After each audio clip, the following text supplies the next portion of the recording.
Bismillah, alhamdulillah, wa salatu wa salam ala rasulillah wa ala alihi wa sahbihi wa man wala. In the last class, we had talked about the situations where the ghusl, the full body wash, is incumbent upon the Muslim. And the author here, he mentioned a few things where there's no difference in opinion about, but then he mentioned a couple of things which I mentioned to you that scholars have differed about. For instance, the things that there is consensus with regards to the obligation for doing a ghusl for ejaculation, whether a person is awake or asleep, sexual intercourse, we talked about this one.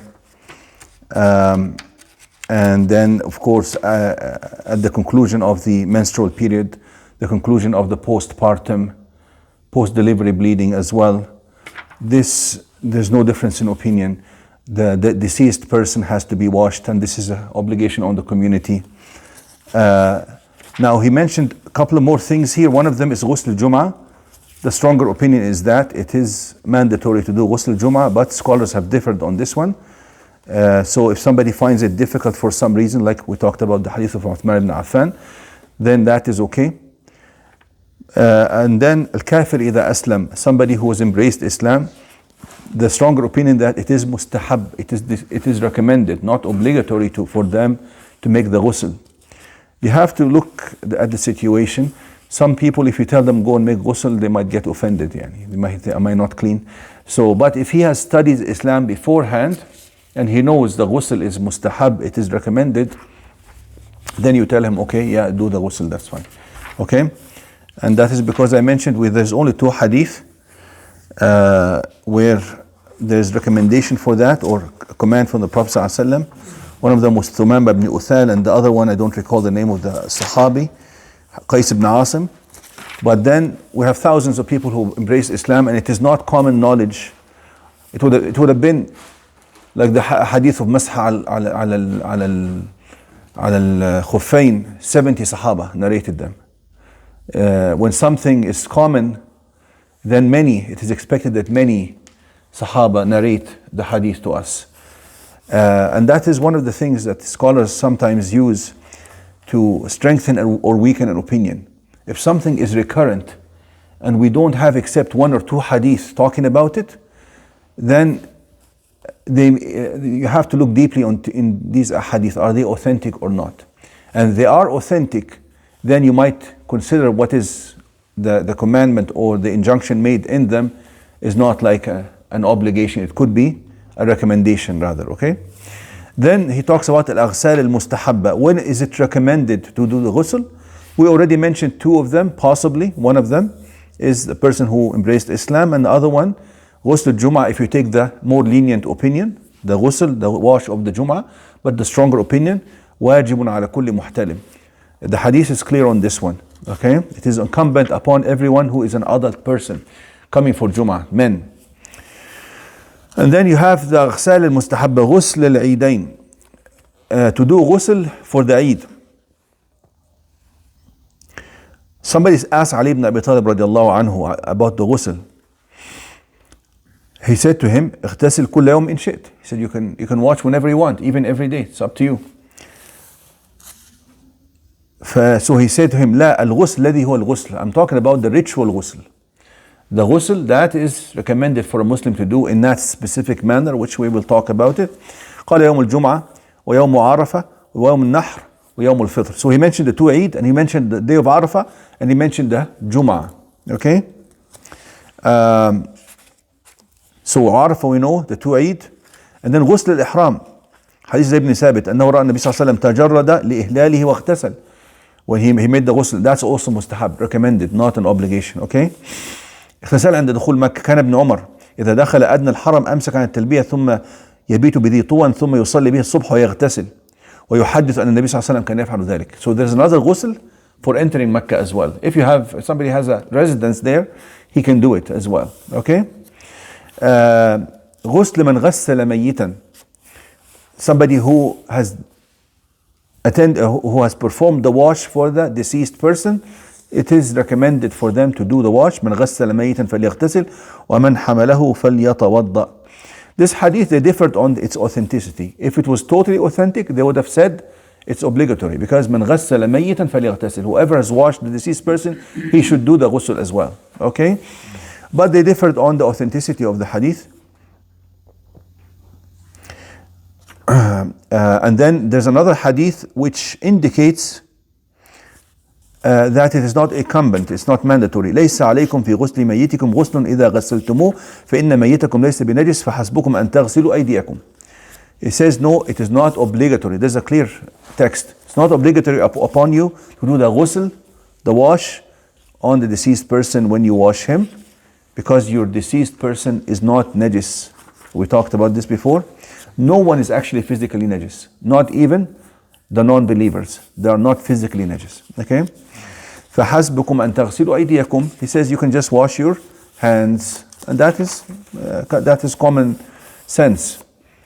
الاغتسال عند كل جماع, to make ghusl after each sexual intercourse. A person can make one ghusl for multiple sexual intercourse. Okay? As long as he's not going to miss the salah, of course. but and this of course for the Prophet ﷺ was common, because he had 10 wives at time. At one point he had 10 wives. And MashaAllah, Allah gave him the strength to have sexual intercourse with all of them in one night. كان يدور على نسائه في ليلة الواحدة. Imagine this. And there's a hadith أبي رافع النبي صلى الله عليه وسلم طاف ذات يوم على نسائه يغتسل عند هذه وعند هذه. He used to do a wash in every house. قال فقلت يا رسول الله ألا تجعله واحدا؟ قال هذا أزكى وأطيب وأطهر. He says, why don't you make it just one ghusl? Sometimes he did that. The Prophet ﷺ sometimes did that and one ghusl. But he also did the other one, where he did the ghusl at each house. Basically because he is teaching the people that you can do it this way or this way. Just like when he taught us how to do the salah, the timing of the salah. Jibreel alayhi salam himself came and led him in the salah, right? And he says, now do the adhan, now do the iqamah.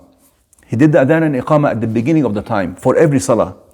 Then he came at the very end of the time and did the same. So he shows you the range of what is acceptable, the beginning and the end, and then whatever is between them is acceptable. Correct?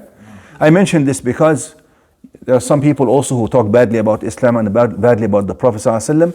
They come and take the hadith in which the Prophet ﷺ had a sexual relationship with all his wife with one ghusl. There's a hadith authentic with one ghusl, and they deliberately don't mention a hadith like this, where he made a ghusl in every house after each sexual relationship. They are deliberately, or either they are ignorant, or they are deliberately not mentioning such hadith because they want to, give a bad image about the Prophet ﷺ, that he was not clean, there is no hygiene and all this stuff, and they start making fun. I watched such videos. So this is to educate such people and of course to expose them. You tell them Prophet ﷺ used to teach his followers the highest level in worship and also the lowest level, the lowest acceptable in every action. Of course, if somebody does the salah every time at the very end of the time, is that good? Not good. Of course not good. But Prophet ﷺ did this and did that to show us, because sometimes you are so busy, you can only do the salah at the end of the time. If that happens every now and then, it is acceptable, but it's not a habit. Same here. Prophet ﷺ did that and did that. Even when he came to Taraweeh, he led the people in the salah a few days, but then he did not come out to lead them in the Taraweeh, to show them that it is not obligatory for you to pray the Taraweeh. So he did that and did that. Salat al-Duha, he could have prayed it every single day. He prayed all night sometimes, and he prayed many hours at night. Very easy for him to do 2 rak'at or 4 rak'at or 8 rak'at of the duha when the person is awake and and not sleepy. But he didn't do Salat al-Duha frequently. Okay? Even Sayyidah Aisha said, I never saw him do Salat al-Duha. Okay? But he did Qiyamul Layl. which is better than the duha. Anyhow. اغتسال المستحاضة لكل صلاة أو للظهر والعصر جميعا غسلا وللمغرب والعشاء جميعا غسلا وللفجر غسلا. Now, a lady who has blood coming out that is not menstrual blood. Some ladies have blood coming out from the uterus, or sometimes from any of the genital organ, the vagina or the cervix or the uterus, and it's not the regular menstrual cycle blood. That's called istihada. That's not called hayd, it's called istihada. And that should not prevent her from reading the Quran, from fasting, and so on. It is the blood that comes out because there's some kind of illness or something that's abnormal with her. Okay? And so it could be hormonal problem. That's called istihada. So what should this woman do? What is the recommendation? She will do wudu every time. Wudu for every salah. Time comes in, she makes the wudu, she can pray the fard, the obligatory salah, and the sunan. She can pray the sunnah before and after and the fard, and she's good. She can do that. That is the least. The highest level, however, is to do a ghusl for every salah. Prophet ﷺ instructed this and that. He said, you can do it this way or this way.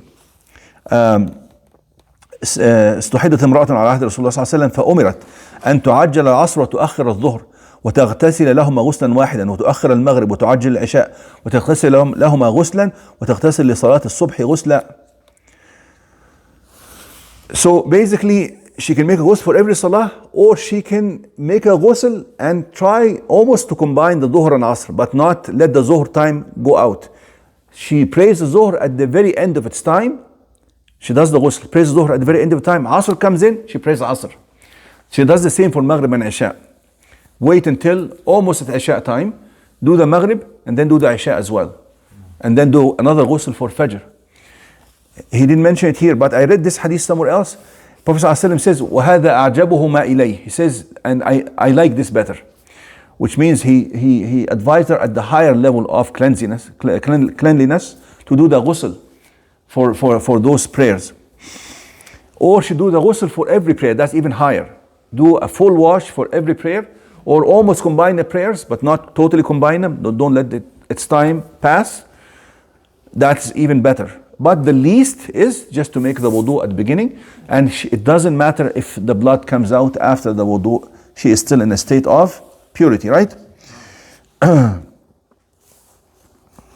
sort of apply for someone with a stoma? No? Stoma, exactly. That applies for, that's a good question, for somebody who has a bag. Some people undergo surgical resection of the intestine, and their intestine is no longer connected to the rectum. They don't defecate from the normal outlet. So a bag is created here, usually right, it doesn't matter, right or left, right? And there's constantly, they can't control it. The feces will be coming out constantly. Some people also have catheters, and the urine is coming out constantly. So those people, this applies to them as well, because constantly they are in a state just like the mustahada. They cannot control such things coming out from them, so they take the same kind of ruling. Good. Go ahead. You know, there are some patients with urgent continence, not stress incontinence, urgent continence. Yes. So suppose he performs the form and then he suddenly gets the urge and he has to go and void the urine. Yes. Yeah. But most people who have urgent continence, they can control it for some time. All they need is to make the wudu at the beginning of the salah and That's what urges. You know, that they suddenly leave everything and just want to. That's typical urgent. If it's to that degree, yani, and they cannot even spare 5 minutes, but it doesn't happen this way. If it happens to that extent, they're probably considered incontinent totally, and that same rule will apply. But if they have the urge like every couple of hours or every hour, they can still put in 5 minutes there. If you understand what I'm trying to say, the difference between this one and this one is that if it's continuously coming out, then there's no harm even if urine comes out during the salah. But if somebody has urgent continence that comes every hour or so, he should, if the urine comes out, he should cut the salah and do another wudu and prayer, because he has some time where the urine is not coming out. He should catch the salah for 5 minutes during that time. Also, الاغتسال من الإغماء, somebody lost consciousness. It is mentioned in the hadith of the Prophet ﷺ when he was sick, that he used to lose consciousness just before his death. And when he was to wake up, he used to say, ضعوا لي ماء في مخضب. And then he used to ask them to put like a big basin where he would sit down, and then he would make full wash after that. Could it be because to lower the temperature, or could it be because it's mustahab, it is recommended? But anyhow, it's definitely not obligatory. Definitely not obligatory. Inshallah, we can stop here if anybody has question about this one. Okay, then we're good. One more question. Yes. Actually, recently the government of Canada, maybe today itself, I think, they are concerned about the aerosol spread of COVID. Until now, they were more concerned about droplet, but now they are concerned about the aerosol, and they are saying that Okay. it should be triple layers. And they are saying that even in public, if you are physically distant, you should have a mask because aerosol Yes. can spread anything. Yes, Samra mentioned that too. So should we all wear masks, inshallah, for our prayer, during regular prayer? And do we have that box? Should we? Who can provide us with the boxes? I can